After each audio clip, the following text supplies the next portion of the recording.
Bad लक असं की कॉलेजला जेव्हा मी आलो डिप्लोमासाठी तेव्हा आमच्या कॉलेजमध्ये गॅदरिंग वगैरे हा प्रकारच नव्हता. सो माझं ऍक्टिंग किंवा डान्स वगैरे थोडंसं 3 वर्षासाठी थांबलं. मुंबईमध्ये मी डेटामॅटिक्स ह्याला होतो, टेस्टिंगमध्ये होतो. 2 वर्ष तिकडे जॉब केला. स्ट्रगल ऍक्च्युली प्रचंड होता. खरं सांगायचं तर मला पहिला ब्रेक मिळाला होता अवंतिका सिरियलसाठी, जी झी मराठीवर खूप गाजली होती. आणि मला असं वाटतं की लोकांना नवीन हवंय, पण जे म्हणतात ना म्हणजे इंडस्ट्रीमध्ये तुम्हाला ऍक्टिंग टॅलेंट लुक तर पाहिजेच आहे, पण एक लक फॅक्टर जो आपण म्हणतो तोही प्रत्येकाकडे असायला पाहिजे किंवा तुमच्याकडे पेशन्स पाहिजेत. लोकांचं असं झालं की अरे ह्यांनी स्वतःनीच ती फिल्म प्रोड्यूस केली होती त्यामुळे स्वतः मेन हिरो होता वगैरे. आपल्या आधीचे कलाकार आपण मराठीतले जे सुपरस्टार आहेत त्यांचं जर बघितलं तर कोणी एवढं त्यांच्या फिटनेसवर लुकवर वर्क केलं नव्हतं, पण त्यांच्या ऍक्टिंगवर ते सगळं चालायचे. पण जर आत्ताच्या काळ जर आपण कम्पेअर केलं किंवा आज compare to Bollywood industry, so मला असं वाटतं की प्रत्येकाने थोडंसं फिटनेसवर लुकवर व्हॉइस मॉड्युलेशनवर काम केलं तर थोडेसे मार्ग इझी होतात पुढे.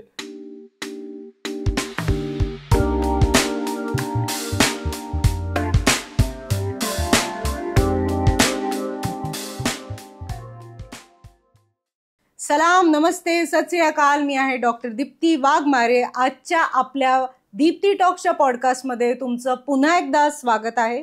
माझ्यासोबत आहेत हरहुन्नरी कलाकार केतन पेंडसे. पाहूया एक झलक त्यांच्या आतापर्यंतच्या कारकिर्दीची.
सो केतन पेंडसे सर, तुमचं आजच्या या पॉडकास्टमध्ये खूप खूप स्वागत आहे. मला एका शब्दात सांगा, आता ऍट द मोमेंट कसं वाटतंय? खूप भारी वाटतंय, कारण का शूटिंग पेक्षा कुठेतरी जाऊन रिलॅक्स बसायचंय, त्याच्यात जरा छान वाटतंय. रिलॅक्स बसायला मिळणार नाहीये, तुम्हाला खूप बोलायचंय. सो आपला पहिला सेगमेंट आहे बिगिन फ्रॉम द बिगिनिंग, म्हणजे सुरुवातीपासून सुरुवात. मला जाणून घ्यायचंय केतन पेंडसे यांचा हा ऑलवेज प्लॅन ए होता की ऍक्टर बनायचंय, की लहानपणी किंवा टीनेज मध्ये काही दुसरी स्वप्न होती कारकिर्दीविषयी? ऍक्च्युली हा तसं म्हणाल तर प्लॅन ए हा होताच, कारण का स्कूलमध्ये असताना गॅदरिंगमध्ये मी पार्टिसिपेट करायचो, ड्रामाज किंवा डान्स कॉम्पिटिशन वगैरे विन करायचो. तेव्हापासून डोक्यात होतं की हे करायचंय. पण बॅड लक असं की कॉलेजला जेव्हा मी आलो डिप्लोमासाठी तेव्हा आमच्या कॉलेजमध्ये गॅदरिंग वगैरे हा प्रकारच नव्हता. सो माझं ऍक्टिंग किंवा डान्स वगैरे थोडंसं 3 वर्षासाठी थांबलं. पण ते झाल्यानंतर मग मी इंजिनिअरिंग करत करत साईड बाय साईड परत ते परस्यू केलं, माझं पॅशन ऍक्टिंगसाठी वगैरे, आणि मग चालू केलं. सुरुवातीला जेव्हा तुमचं इंजिनिअरिंग कॉलेजचं शिक्षण चालू होतं तेव्हा तुमची ऍक्टिंग बद्दलची पॅशन तुम्ही कशी फॉलो केलीत? मग इंजिनिअरिंग चालू असताना खरं सांगायला तर जमलं नाही, कारण का खूप टफ वाटत होतं. मी ऍक्च्युली स्कूलिंग मराठी मीडियममध्ये केलं आणि इंजिनिअरिंग एकदम इंग्लिश मीडियम असल्यामुळे थोडंसं ते थोडं टफ झालं होतं. आणि मला त्याच्यात कॉन्सन्ट्रेट करायचं होतं इंजिनिअरिंगसाठी, की आधी एक हातात चांगली डिग्री पाहिजे आणि मग आपण बघूया की ऍक्टिंग ॲज अ करिअर करायचं की आपला IT मध्ये जॉब करायचा. सो मी तिकडे फुल्ली कॉन्सन्ट्रेट केलं. साईड बाय साईड काही ऑडिशन्स किंवा थोडंसं युट्यूबवरनं वगैरे माहिती घेत राहिलो, आणि मग पूर्ण इंजिनिअरिंग झाल्यानंतर मग मी स्विच केलं ऍक्टिंगसाठी. सो इंजिनिअरिंग झाल्यानंतर ॲज अन इंजिनियर जॉब केलात कुठे? हो, मुंबईमध्ये मी डेटामॅटिक्स ह्याला होतो, टेस्टिंगमध्ये होतो. 2 वर्ष तिकडे जॉब केला. मग तिकडचा एक्सपिरियन्स झाल्यानंतर असं वाटत होतं की अरे आपलं पॅशन कुठेतरी आपण फॉलो करत नाहीये, किंवा जॉब करताना, आणि असं जर मी विचार केला तर मग ते झालंच नसतं, कारण का आधी डिप्लोमा म्हणून, मग परत इंजिनिअरिंग म्हणून, मग परत जॉब म्हणून. सो तसं बघायला तर मग कधीच आपण वेळ काढू शकत नाही. सो मी विचार केला की जरा ब्रेक घेऊया जॉबमध्ये, फुल्ली एक 2-3 इयर्स ऍक्टिंगसाठी देऊयात, आपल्या पॅशनला देऊयात. हे किती सालची गोष्ट आहे जेव्हा तुम्ही ऍक्टिंग मध्ये म्हणू शकतो की पदार्पण केलं? 2015. ओके. सो तेव्हा सुरुवातीचे दिवस कसे होते? ऑडिशन्स असायच्या का? स्ट्रगल होता का? आणि हे सगळं करत करत पहिला ब्रेक कसा मिळाला? स्ट्रगल ऍक्च्युली प्रचंड होता. खरं सांगायचं तर मला पहिला ब्रेक मिळाला होता अवंतिका सिरियलसाठी, जी झी मराठीवर खूप गाजली होती आणि स्मिता तळवकर ज्या आता नाही त्यांच्या सिरियल मधून मिळाला होता. पण त्याच वेळी माझी फायनल इयरची एक्झाम असल्यामुळे मला ती ऑपॉर्च्युनिटी म्हणजे सोडावी लागली. सो तो माझा काही झाला नाही. पण त्याच्यानंतर एक्झाम झाल्यानंतर मला गजेंद्र अहिरेंच्या पिंपळपान सिरियलमध्ये काम मिळालं. सो त्यात मी किशोर कदम किंवा अशा चांगल्या कलाकारांसोबत, त्यांची ती आय गेस डेब्यू सिरियल होती, त्यांच्यासोबत फर्स्ट टाइम माझा ऍक्टर म्हणून काम केलं. सो तेव्हा असं वाटलं की नाही, म्हणजे आता करिअर माझं फिक्स झालं, आता 19-20 किंवा असं काही नाहीये. सो आपण इंजिनिअरिंग झाल्यानंतर फुल फ्लेज त्या पॅशनकडेच वळायचं आहे. सो तिथून सुरुवात झाली. पण त्याच्यानंतर खरी सुरुवात माझी ऍक्च्युली 2015 झाली, जेव्हा मी मुंबईला शिफ्ट झालो. IT जॉब करत असताना मी सॅटर्डे संडे अंधेरीत वगैरे ऑडिशनला जायचो. तेव्हा बघितलं की इकडे प्रचंड स्ट्रगल आहे आणि खूपच मेहनत करतायत लोक. सो काही दिवस मी ते केलं, पण मला जॉब सांभाळून करता येईना. मग शेवटी 2 वर्षानंतर जॉब क्विट केला आणि मग फुल फ्लेज याच्यात आलो. सो पहिला तो 2015 नंतरचा मोठा प्रोजेक्ट कोणता होता आणि तो कसा क्रॅक झाला? मला ऍक्च्युली सुरुवातीला 1-2 असे छोटे रोलचे प्रोजेक्ट्स मिळाले होते 2015ला. पण मला स्वतःला लॉन्च करण्यासाठी असं काही लोकांनी सांगितलं होतं की तुम्ही असे छोटे प्रोजेक्ट्स वगैरे करू नका, ऍटलीस्ट एक लीड, सेकंड लीड, काहीतरी लोकांना एक चांगला कॅरेक्टर रोल करा. सो तसे पाहिजे असे मिळत नव्हते किंवा काही रोल्सला मी सूट होत नव्हतो किंवा ऑडिशन्स क्रॅक होत नसतील कदाचित. सो मी ठरवलं की माझ्या डोक्यात एक हॉरर कॉन्सेप्ट होती. हॉरर थ्रिलर मला प्रचंड आवडता सब्जेक्ट.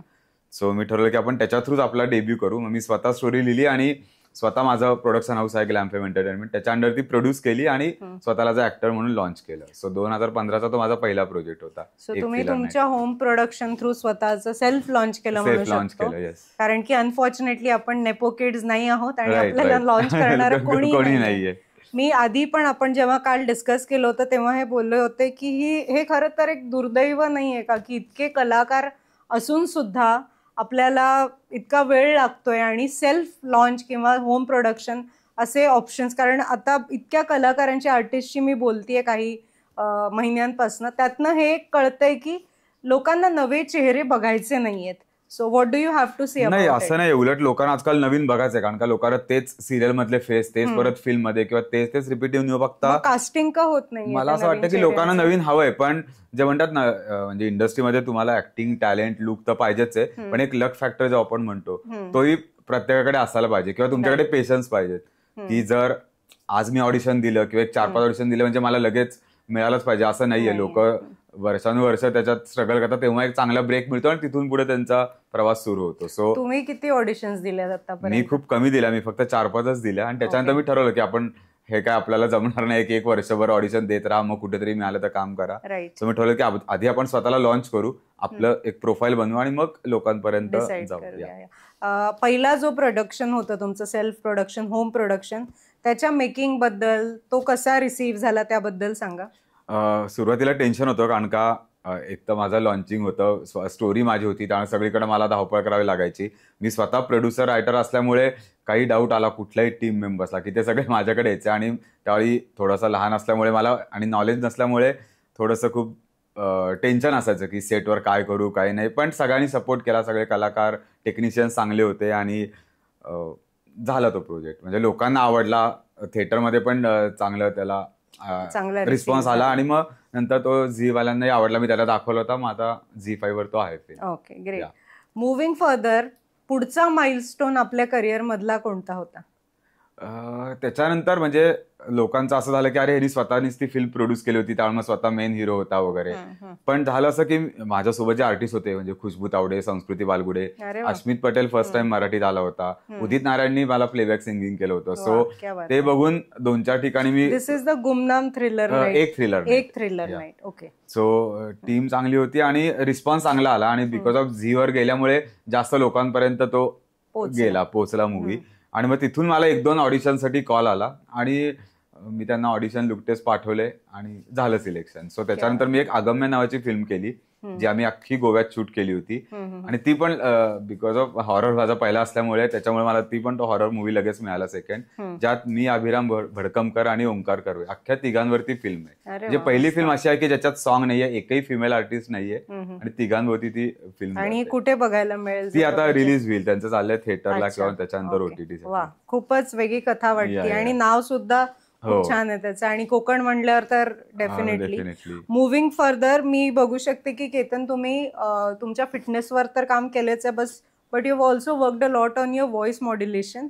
मला त्याबद्दल जाणून घ्यायचंय की ऍक्टरला काय काय करावं लागतं. If somebody wants to be an actor, काय काय चेंजेस स्वतःमध्ये करावे लागतील? ऍक्च्युली मराठी इंडस्ट्रीमध्ये विचारायला गेलात तर मला नाही वाटत की खूप जास्त चेंजेस करतात लोक. म्हणजे आपल्या आधीचे कलाकार आपण मराठीतले जे सुपरस्टार आहेत त्यांचे जर बघितलं तर कोणी एवढं त्यांच्या फिटनेसवर लुकवर वर्क केलं नव्हतं, पण त्यांच्या ऍक्टिंगवर ते सगळं चालायचे. पण जर आत्ताच्या जर काळ जर आपण कम्पेअर केलं किंवा as compare to Bollywood industry, so मला असं वाटतं की प्रत्येकाने थोडंसं फिटनेसवर, लुकवर, व्हॉइस मॉड्युलेशनवर काम केलं तर थोडेसे मार्ग इझी होतात पुढे काम मिळवण्यासाठी. पण मला बेसिकली जास्त करावं लागलं नाही, कारण का आवाजात आधीपासूनच थोडासा बेस होता. आपण म्हणतो ना आवाज फुटतो काही एक वर्षानंतर. सो लकीली मला तो गॉड गिफ्ट असल्यासारखं मिळाला, त्यामुळे खूप जास्त वर्क नाही करावं लागलं. खूपच छान.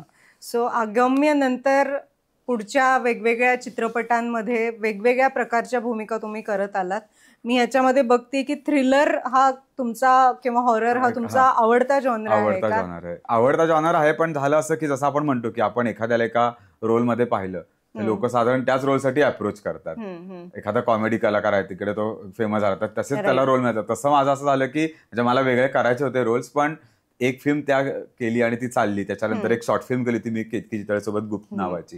सो त्यालाही खूप अवॉर्ड्स मिळाले वेगवेगळ्या फेस्टिवलमध्ये. सो असं झालं की ठीक आहे, हॉरर फिल्म असेल तर आपण ह्याला घेऊ शकतो. असे अप्रोच खूप होत गेले आणि 3-4 हॉरर प्रोजेक्ट आले. मग नंतर मी एक हॉरर प्रोजेक्ट सोडला. मग मला काहीतरी एक आर्टिस्टिक किंवा वेगळा काहीतरी करायचं होता. मला गुप्त बद्दल सांगा, कारण मी त्याचे स्निपेट्स काल पाहिले युट्यूबवर आणि फार इंटरेस्टिंग वाटतंय आणि तुमच्या दोघांचं काम पण खूप छान वाटतंय. सो गुप्त बद्दल प्लीज मला थोडंसं एक एनलाइटन करा. गुप्त अशी फिल्म होती की जी एका रात्रीत मला सुचली, कारण का खूप असं चालू होतं की हॉररमध्ये शॉर्ट फिल्म आपण कधी केली नाहीये आणि मला डिरेक्शन बद्दल थोडी क्युरियोसिटी होती. सो मग मी विचार केला की डायरेक्ट फिल्म डिरेक्ट करण्यापेक्षा आपण एक शॉर्ट फिल्म पासून सुरुवात करू. मी स्टोरी लिहिली, काही लोकांना ऐकवली, एका प्रोड्युसरला ती ऐकवली, त्यांना ती आवडली. म्हणजे आपण ही नक्की लगेच करू शकतो नेक्स्ट मंथ मध्ये. मग आता कॅरेक्टरसाठी काय करायचं, तर सगळ्यांचं असं म्हणणं आलं की तू लिहिली आहेस हॉरर, ऑलरेडी तू फिल्म्स केल्यात, सो इकडे पण लीड तू कर. मग हिरोईनचं सर्च करत असताना मग केतकीचं नाव डोळ्यासमोर आलं, केतकी चितळेचं. केतकीला कसं इमॅजिन केलं, कारण वेगळी भूमिका आहे ती. हो, म्हणजे आतापर्यंत तिच्या मी सिरियल्स बघितल्या होत्या, त्यात तिने कॉमेडी किंवा लाईक ड्रामा वगैरे अशा टाईपचे रोल केले होते, फिक्शन नॉन फिक्शन. पण मला असं वाटलं की हॉररमध्ये तिला पण, म्हणजे कुठल्याही ऍक्टरला असं असतं की एखादा रोल मिळाला तर त्यात चॅलेंजिंग म्हणून काही आहे का, काही आपल्याला वेगळं काय करायला मिळतंय का. सो जेव्हा तिला अप्रोच केला तेव्हा तिला ती स्टोरी आवडली. ती म्हणली हॉरर मी आतापर्यंत केलं नाही आणि मला करायला आवडेल. आणि छान झाले. मी खूप सरप्राईज होते.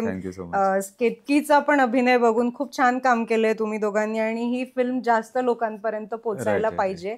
मुव्हिंग अहेड तुम्ही काही शॉर्ट फिल्म्स पण केल्यात हिंदी मराठीमध्ये. सो असं काही पर्पजली केलं होतं का की शॉर्ट फिल्म्स करायच्याच, कारण फिल्म्सचा वेळ जास्त असतो किंवा बजेट जास्त असतं, कन्व्हिन्सिंग जास्त लागतं, और दे जस्ट केप्ट कमिंग? नाही, एक तर ते प्रोजेक्ट येत राहिले आणि दुसरी गोष्ट म्हणजे जेव्हा काही फ्री टाइम होता तेव्हा आपल्याला एक ऍक्टर म्हणून थोडासा वेगळा रोल करण्यासाठी किंवा डिरेक्शन मध्ये काय अजून शिकता येईल. मला एक फिल्म डिरेक्ट करायची होती. सो मी विचार केला की डायरेक्ट एका फिल्मला 2 आवर्सच्या मोठ्या लेंथ फिल्मसाठी काम करायच्या आधी आपण एखादी शॉर्ट फिल्म वगैरे करूयात. सो वेगळ्या सब्जेक्ट घेऊन, म्हणजे माझी एक ब्ल्यू शूज नावाची शॉर्ट फिल्म होती जी त्यात हिरो हिरोईन असं कोणी नव्हतं, सगळ्यांचे 1-1, 2-2 सीन होते आणि जो शूज होता आपला ब्ल्यू शूज तो त्या फिल्मचा मेन हिरो होता. सो त्याला घेऊन आम्ही ती केली होती. त्याला मला बऱ्याच फेस्टिवलला नॉमिनेशन आणि 1-2 अवॉर्ड्स मिळाले. सो असं मग मी ते ट्रायल करत राहिलो, कधी ड्रामा कधी म्युझिकल. मग ते झाल्यानंतर मग मला एक बिंडा नावाची फिल्म ऑफर झाली जी पूर्ण आर्ट फिल्म होती, जी मला करायची होती. मग त्यात पण तेजा देवकर, पूर्वा शिंदे, आपला मुळशीपाटामधला पिठाबाई त्यांच्यासोबत काम करायची संधी मिळाली. मग ते झाल्यानंतर एक ऍक्च्युली लक असं की आतापर्यंत हे लीड रोल मिळत गेले. मुंबईला मी एका ऑडिशनला गेलो, जवळचे डिरेक्टर फ्रेंड होते ओळखीचे, त्यांनी माझ्या पहिल्या फिल्ममध्ये मला सपोर्ट केला होता. सो म्हणलं ठीक आहे आपण एक केमिओ करूया. पण टचवूड असं झालं की त्या ऑन सेट गेल्यानंतर जो मेन सेकंड लीड करत होता त्याचा काहीतरी प्रॉब्लेम झाला आणि तो सेटवर पोहोचू शकला नाही. आणि तिथे आयतळीस जेव्हा मी केमिओ करत होतो तिथे तो लीड मला परत मिळाला. सो तो पण परत लक फॅक्टर मॅटर करतो. So moving further Ketan, I would like to know, you write, you direct, you produce and you act as well. पण या 4ही रोल मधली तुमचा आवडती भूमिका म्हणजे कोणत्या शूज मध्ये केतन मोस्ट कम्फर्टेबल असतो, as an actor, as a writer, as a director और as a producer? Horror genre असेल आणि माझी स्वतःची स्टोरी असेल तर as a producer director, but otherwise most probably as an actor. Okay. आता काही नवीन आहे का तुमच्या अंडर द पिलो, काहीतरी बनतंय का? एनिथिंग न्यू दॅट 2 प्रोजेक्ट आमचे कम्प्लीट झालेत. एक त्यातली हिंदी फिल्म आहे द इनविजिबल हबी, जी मला कॉमेडी जॉनर करायचा होता, की बऱ्याच वेळा असं वाटलं की आपण कॉमेडी केलं नाहीये आणि लोक असं म्हणतात की कॉमेडी आणि सिरियस रोल किंवा लोकांना हसवणं आणि रडवणं खूप टफ असतं, बाकीचे रोल कोणी करू शकतं. सो माझं असं डोक्यात आलं की आपण त्या टाईपचं काहीतरी करूया. सो ती कॉन्सेप्ट आम्हाला सुचली, आम्ही डिस्कस केली, मग ती लिहून झाल्यानंतर बऱ्याच जणांना आवडली, लोकांना अप्रोच झाला आणि मग तो प्रोजेक्ट आम्ही केला, ज्याच्यात कॉमेडी प्लस रोमॅन्टिक असा तो आहे. ती यावर्षी लोकांना थिएटरला पाहायला मिळेल. क्या बात आहे. We are looking forward to it. आणि तुमच्या चित्रपटांचं नावं पण फार हटके आहेत. The broken window. सो काय एक्झॅक्टली आहेत हे? इंडी फिल्म्स आहेत? ब्रोकन विंडो नावाची एक मैथिली म्हणून एक रायटर आहेत चांगल्या, त्यांचं एक बुक होतं अमेझॉनवर. ते एका प्रोड्युसरनी बुक पाहिलं आणि त्यांना स्टोरी आवडली, मग त्यांचं कास्टिंग वगैरे सुरू झालं. आधी मी त्या फिल्म मध्ये इन नव्हतो, त्यांचं बुक प्रमाणे काही दुसरी लोक होती, पण जेव्हा मी लुक टेस्टला गेलो सो त्यांना असं वाटलं की हा त्या कॅरेक्टरसाठी लीडसाठी फिट जातोय, आणि बिकॉज ऑफ अगेन ती थोडीशी suspense thriller type murder mystery होती. सो मग तो प्रोजेक्ट मिळाला. आत्ताच्याच आम्ही तो कम्प्लीट केलाय, तो आता पोस्टमध्ये आहे, पण या 2-3 महिन्यात तो येईल बहुतेक OTT-वर. So I think so far almost 9-10 इयर्सचा हा अवघा कालावधी आहे, आणि there were lot of ups and downs. I am very sure you are saying की मी खूप ऑडिशन्स दिल्या नाहीत कारण देवाच्या दयेने काम येत गेलं, and you didn't say no as well. म्हणजे जे मिळतंय त्याच त्या संधीचं तुम्ही सोनं केलं. पण तरीही असे काही बिटरस्वीट अनुभव आले का, ज्या अनुभवांनी असं वाटलं की आता नको करायला हे, but you kept your ground high and you kept going? तसे अनुभव म्हणण्यापेक्षा थोडेसे काही लोक अशी होती की जे म्हणतात ना सपोर्ट करत नाही, डिमॉरलाइज करतात. तसे काही लोक भेटले, म्हणजे आय डोंट नो त्यांनी चांगल्या ह्यानी केलं की वाईट ह्यानी केलं, पण अरे तू कशाला ऍक्टिंग करतोय, आम्ही इतकं वर्ष करतोय, बघतोय ना यात काही नाहीये, इन्कम नाहीये, त्यापेक्षा तुझं IT फील्ड चांगलं ना, तिकडे लोक किती कमवतात, बरं असे ते सल्ले द्यायचे. सो आय डोंट नो ते चांगल्याने देत होते का आय डोंट नो, पण मी ते घेतलं की ठीक आहे, म्हणजे आपण ठरवलंय स्वतःला 3 वर्ष द्यायची तर आपण पूर्ण देऊया, त्यातनं जर आपल्याला पाहिजे ते अचीव्ह झालं, स्पेशली फायनान्शियली सुद्धा, तर आपण कंटिन्यू करू शकतो. अदरवाईज आहेच परत IT बॅकग्राऊंड पण मिळत गेले, म्हणजे किंवा एक बऱ्याच वेळा असं पण मला लोकांकडे जाणवलं की अरे हा फक्त हॉररच करतो, म्हणजे दुसरी ऍक्टिंग याला जमत नाही का, किंवा दुसरे रोलच येत नाहीत का वगैरे असं झालं. पण मग त्याच्यानंतर आम्ही आता एक चिल्लारी नावाचा मूवी केला, जे गावात आदिवासी लोक किंवा भटकी जमात राहते त्यांच्या लाईफवरची जी स्टोरी आहे. सो स्वतः आम्ही जाऊन 1 महिना तिकडे राहिलो, त्यांचं सगळं जीवन वगैरे बघितलं कसं असतं काय. त्याच्यानंतर तो एक ड्राफ्ट आमच्या एका रायटरने रेडी केला आणि मग ती फिल्म जस्ट डिरेक्ट करून आता कम्प्लीट झाली, त्याचं आता एडिटिंग सुरू आहे. सो 2025 मध्ये तुझे काय काय प्रोजेक्ट्स आहेत? 2025 मध्ये माझी एक वेबसिरीज येते, ती परत आली आहे, ज्याच्यात शशिकांत, सिया पाटील, रुपाली भोसले आणि मी लीड करतोय. त्याच्यानंतर मडगाव द क्लोज फ्रेंड नावाची एक वेबसिरीज आहे, ती मला लकीली एक सांगायला आवडेल की फेसबुकवर एका डिरेक्टरनी माझा आणि डिरेक्टरचं बोलणं झालं, त्यांनी ती गुप्त शॉर्ट फिल्मच माझी पाहिली होती आणि त्याच्यावर मला लुकटेसाठी बोलवण्यात आलं. आणि गेल्यानंतर कळलं की एक मोठी स्टारकास्ट घेऊन अनिल शर्मा जे डिरेक्टर आहेत गदरचे, त्यांचा सख्खा लहान भाऊ फिल्म डिरेक्ट करणार होता. सो त्यांना जाऊन भेटलो आणि लकीली असं झालं की पहिल्याच हिंदीतला डेब्यू मला मोठ्या लोकांसोबत आणि मोठ्या प्रोड्युसरांसोबत करायला मिळाला, कारण का त्यात शिल्पा शिंदे, पल्लवी जोशी, झीनत अमान वगैरे असे 8 मोठे कास्टिंग आहेत आणि सगळ्यांसोबत काम करायला खूप शिकायला पण मिळालं आणि वेगळा एक्सपिरियन्स आला. सो पण अगेन तो सस्पेन्स थ्रिलर होता, पण म्हटलं ठीक आहे, काय हरकत नाहीये, बॅनर चांगले, लोक चांगले आहेत, मला खूप शिकायला मिळालं. म्हणजे जेवढं आतापर्यंत प्रोजेक्ट करून मी जे शिकलो असेल ते मला त्या एका प्रोजेक्टवर, सेटवर या सगळ्या आर्टिस्ट कडनं शिकायला मिळालं. या वर्षी रिलीज होणार आहे ही? हो, ती वेब सिरीज बहुतेक अमेझॉन किंवा डिझनी हॉटस्टारवर रिलीज होईल. सो आपण आता खरं तर कार्यक्रमाच्या शेवटाकडे आलेलो आहोत, पण एक महत्वाचा प्रश्न, for 10 years you kept going without even looking back, पण खूपदा असं होतं की आपले जी अपकमिंग जनरेशन आहे, जेनझी किंवा अल्फा म्हणा, त्यांना क्विक सक्सेस, क्विक फेम हवं असतं आणि मग ते लवकर गिव्हअप करतात. सो या इंडस्ट्रीमध्ये नशीब आजमावू पाहणाऱ्या त्या सगळ्या तरुण तरुणींना तू काय मंत्र देशील? मी एवढंच सांगेन की गिव्हअप करू नका, कारण का कुठलीच गोष्ट सहजासहजी मिळत नाही, किंवा आपल्या मित्राला लगेच 2 महिन्यात मिळाली म्हणून आपल्याला मिळेल असे नाही. जसं आपण म्हणतो आपल्या हाताचीच 5 बोटं सारखी नसतात, तर बाकी लोकांना लगेचच सेम रोल किंवा सेम स्ट्रगल नसतं नशिबात. सो तुम्ही पेशन्स ठेवा, लक आहेच आहे तुमचं, साईड बाय साईड तुम्ही इंडस्ट्रीत काहीतरी करत राहा. जसं मी ऍक्टिंग याच्याकडे म्हणजे उदाहरण देण्यासाठी न बघता मी साईड बाय साईड मॉडेलिंग किंवा इव्हेंट मॅनेजमेंट चालू ठेवलं की मी मीडियाच्या टच मध्ये पण राहिलो आणि ऍक्टिंग साठी मला परस्यू करायला इझी झालं. इव्हेंट मॅनेजमेंट सुद्धा एक अजून तुमचा फॉर्टे आहे. आणि नवीन लोकांसाठी मला एक ऍड करावंसं वाटेल की होप्स तुम्ही सोडू नका, पण एक म्हणजे सुरुवातीला तुम्ही ऍक्टिंग मॉडेलिंग जे काम येतंय किंवा जे मिळतंय ते सध्या करत राहा. तुमचे 4 कॉन्टॅक्ट होतील, तुमचा कॉन्फिडन्स वाढेल. सिनामदार सर म्हणून आहेत, ते अहिल्याबाई होळकरांवर एक मोठं महानाट्य करतात त्यांच्या शताब्दी वर्षानिमित्त. सो त्याच्यात मी मेन निवेदकाचं काम करतोय. 3 अंकात आहे आणि लवकरच या वर्षी ते नाटक तुम्हाला पाहायला मिळेल. पुण्यात ते लॉन्च होतंय. सो आय होप की आपल्याला ही कलाकृती लवकरच बघायला मिळेल. Thank you so much. वेळात वेळ काढून तुम्ही आज एक मिनिंगफुल कॉन्व्हर्सेशन आम्हाला दिलं त्याबद्दल थँक्यू सो मच.